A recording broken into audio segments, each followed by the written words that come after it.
Hello boys and girls. Today we're going to read Mr. Dizzy by Roger Hargreaves. Are you ready? Mr. Dizzy by Roger Hargreaves. Mr. Dizzy was, to be quite honest, not very clever.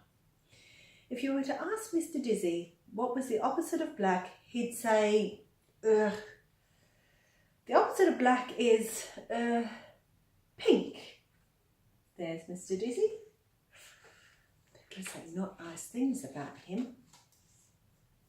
He lived in a house on a hill which he'd built himself. A not very clever house. There it is, it's on a slope. It's not a very clever house, is it? One of Mr. Dizzy's problems was that he lived in a country where everybody else was terribly clever. Cleverland. Even the birds were clever in Cleverland. There's a clever bird. He's got a book and a graduation cap on. Everything and everybody in Cleverland was clever. You'll never see a worm reading a book anywhere else but Cleverland. Poor Mr. Dizzy. Everything around him was so clever it made his head spin. There's a worm in Cleverland reading a book? Goodness. One morning, Mr. Dizzy was out for a walk when he met a pig.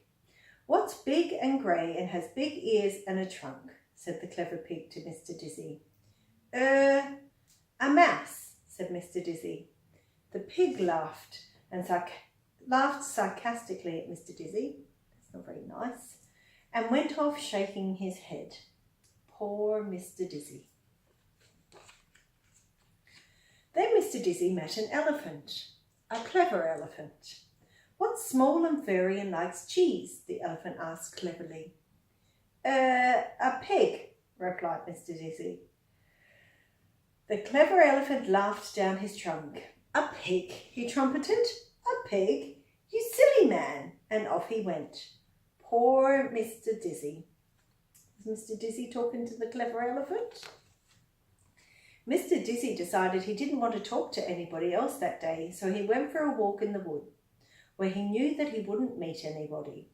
He felt very miserable about not being clever, and he walked along, and as he walked along, a tear trickled down his cheek. Poor Mr. Dizzy. There he is. He got a little tear down his cheek because he's so sad. Then in the middle of the woods he came across a well. Little did Mr. Dizzy know that it was a wishing well. The day was warm, and so he decided to take a drink of water from the well. Mr. Dizzy drank deeply, but he was still unhappy. "Oh, I wish I could be clever," he sighed. There's Mr. Dizzy at the well. Little did Mr. Dizzy know that whoever drinks deeply from the water in the wishing well, his wish will come true. And Mr. Dizzy had wished that he could be clever, and his wish had come true. He was clever, but he didn't know it. Not yet. There's Mr. Dizzy, drunk. He has had a drink from the well. On the way home, Mr. Dizzy came across the elephant and the pig he had met earlier. They were telling each other about how they had made Mr. Dizzy look silly by asking him a question he couldn't answer. It's not very nice, is it? They were giggling and sniggering about it when they saw Mr. Dizzy approaching from the wood. "Here he comes again," giggled the clever pig. "Let's ask him another question," sniggered the clever elephant. There's the elephant and the pig, about to ask Mr. Dizzy a question. Mr. Dizzy came up to them. "Tell us," said the clever pig, trying to keep a straight face, "what's white and woolly and goes baa?" "Why, a sheep, of course," replied Mr. Dizzy. The pig and the elephant were amazed. To tell the truth, so too was Mr. Dizzy. He suddenly felt very, very clever. It was not an unpleasant feeling. There's Mr. Dizzy. "Tell us," said the clever elephant, "what has 4 legs, a tail, and goes woof?" Do you know the answer to that question? Easy, replied Mr. Dizzy. A dog, of course. The clever pig and the clever elephant couldn't understand how Mr. Dizzy had become so clever in one morning. There's Mr. Dizzy. He's clever now. Mr. Dizzy couldn't understand how he'd become so clever in one morning. But we all know how he becomes so clever in one morning, don't we? There he is, grinning away, proud of himself. Now let me ask you a question, said Mr. Dizzy to the pig.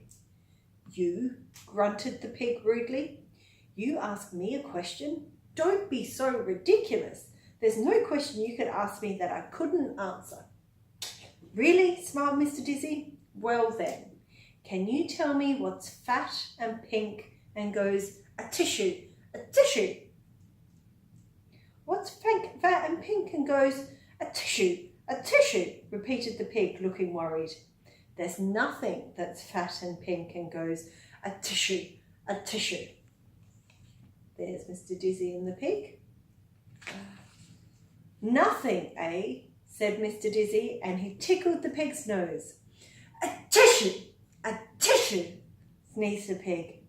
The answer is you, said Mr. Dizzy. You're fat and pink and you're going a tissue, a tissue. The clever pig looked down right, if not down left, miserable. Ah, the poor pig. Mr. Dizzy turned to the elephant, who, incidentally, had stopped sniggering. Now, said Mr. Dizzy, let me ask you a question. What's large and grey and goes doppet, doppet? What's large and grey and goes doppet, doppet, repeated the elephant, looking worried. There's nothing that's large and grey and goes doppet, doppet. There's Mr. Dizzy talking to the elephant. Oh, yes, there is, grinned Mr. Dizzy.